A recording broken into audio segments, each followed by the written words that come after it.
Because people in Britain are idiots.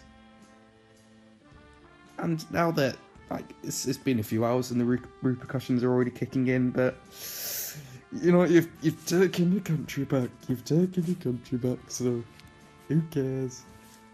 It's, you know, that mindset is gonna... I'm going American, sorry. That mindset's gonna get you really far in life. It's very good. So I've been crying, because it's going to affect us as a younger generation, but it's happened.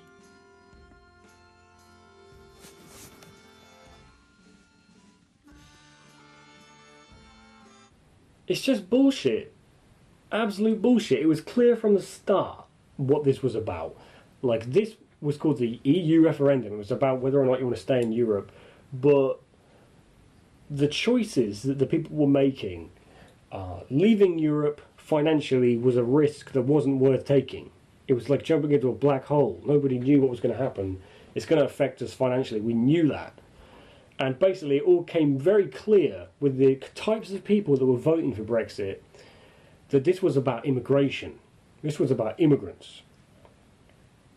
And it seemed the majority of the people who were voting for Brexit had a very old, outdated mindset.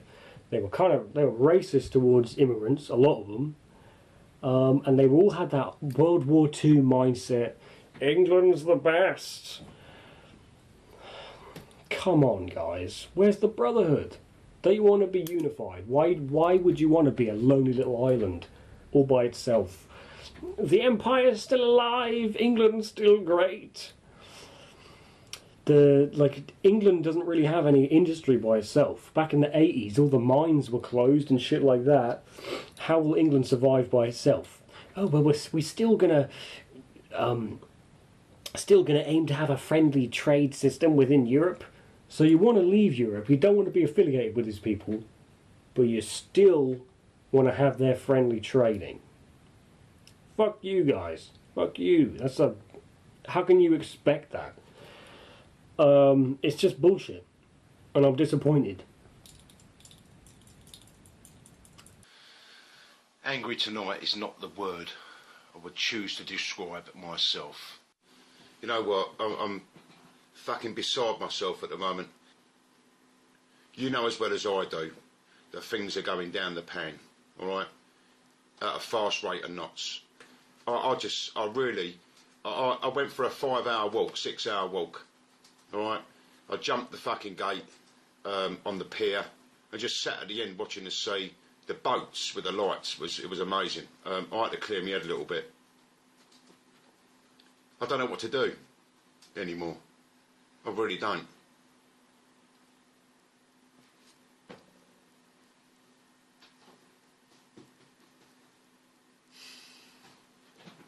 Nobody's taken a blind bit of fucking notice of what's going on here. You tell me why the country's going down the pan. The country's going down the fucking pan. Fucking Cameron, the EU. Oh, fuck off! I've had enough. I have had enough. Have you not had enough? I'm angry.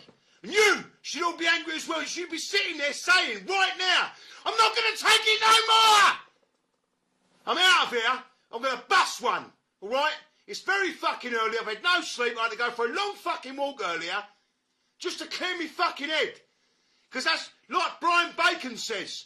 What the fuck do we do? I'm out of here. I'll talk to you soon. He's campaigning for a second referendum and urging Parliament to reject last week's results. It's never going to happen, though, is it? Well, actually, we haven't got a plan. Last week's referendum was an advisory referendum. Ultimately, we have a sovereign parliament in this country. It's a parliament of representatives. They will have to decide any deal. They will have to decide whether we move forward to an Article 50. And with the pound falling to an all-time low, with shares in RBS, Barclays, Wimpy Taylor, Bovis, our big construction companies, all falling, with our economy in disarray and with no plan, the time now is for Parliament to act. Given, frankly, that we had a referendum that should have been a two-thirds majority for such a constitutional change, that should have involved the 19 million Brits that live beyond our islands at this stage as expats in other European countries, and frankly, given the scale of the difference between Scotland, Wales, Northern Ireland and England, it absolutely should have been a quadruple lock where all countries had to be united to move forward. So Parliament, our system now, precisely, so who sorts out the mess? Parliament. And I'm very clear, I will not vote for Brexit in this country on behalf of my constituents and let down the young people of Britain. I won't do it. OK, so if Nigel Farage was sitting here now and saying the same thing, if the vote had gone minimally the other way, you'd be saying, don't give him the time of day. He said he was going to do that, didn't he? Yes. And what I'm saying to you, those who believed in Remain fight and fight hard, and many people are emailing me who feel terrible that they voted Leave. Now that they see that they're not going to get 350 million a week. Total? No, 350 million a week. Do you have proof of that? I've got proof of that. I can send it to you, Kev, if you want to see it. Yes, please. But they said that they were going to get 350 million a week. It's not going to happen. They said there'd be no... Look at Boris rowing back on free movement, basically this morning. So the truth is, the In with our campaign have economy also tanking, been rowing back. Then we were told that Okay. the economy would tank. That's not happened. Kay, what planet are you living on? This Have you seen RBS shares? I have. Have you seen Barclays shares? Yes. Have you seen the pound falling? I have. And that's not tanking. But have you seen what's happening with the FTSE 100? That's not tanking. Have you seen what's happening with the FTSE 100? Investment is drying up as we speak. Petrol is about to rise. Our economy is tanking because of this madness. We were told that the markets would crash, and we need to and end they it. haven't. We need to end it. We now look like we've got two political parties turning in on themselves for the next 2 months, and in the meantime, it's the poorest people in this country that will suffer. There's not going to be many tears for bankers if their shares go down. Nobody who voted in order to leave the European Union cares really what's happening as far as the banks are concerned. Jobs. They are cared. Okay. Well, it's about immigration. It's That's about, what it's about That's jobs. what people voted on. I know, and guess what? They're going to be terribly let down because if we have a trade deal, it will involve free movement. So as was discussed, there will still be movement. There will still be people in the country. Was all put out there. So people what we've done, so what has happened? We have to accept that people had their own vote. One vote could make the difference. What people has decided is that very, what they wanted very to do was sadly, leave. those people have been let down, and we've unleashed the nastiest you're just a bad racism loser, Mr. and xenophobia I've ever seen in this country. I'm not a bad loser. You do not have constitutional changes of this kind without a two-thirds majority. And that's why Margaret Thatcher hated referendums, and that's why when the Brits set up Western Germany, we banned referendums. We don't have rule by the mob. We have rule by a sovereign parliament of representatives that the world looks to. And at the moment, our reputation's in tatters, and people...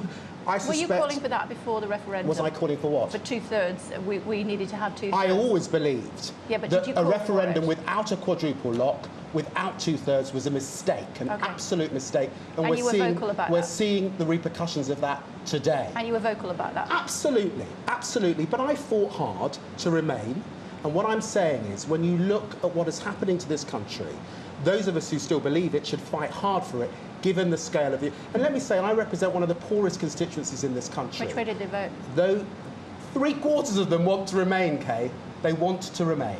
And I will be standing up for them. And I think you'll find that Scottish colleagues, Northern Irish colleagues, Liberal Democrats, and a lot of London and South colleagues will also be absolutely clear over the coming weeks. They are not going to support this. They will continue to fight for a Britain open to the world and a Britain in which our economy is protected. And that's certainly my position. Too late for that? I'm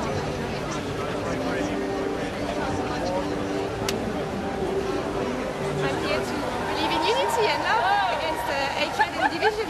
I've had a lot of hugs and I feel so much better.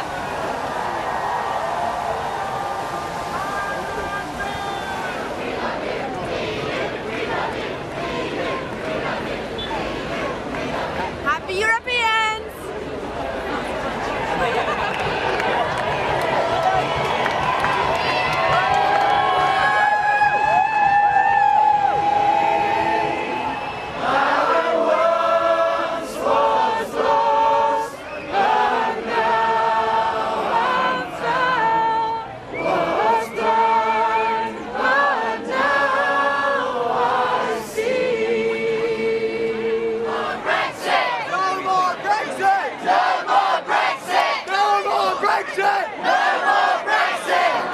very angry with us. Everyone's very, very frightened.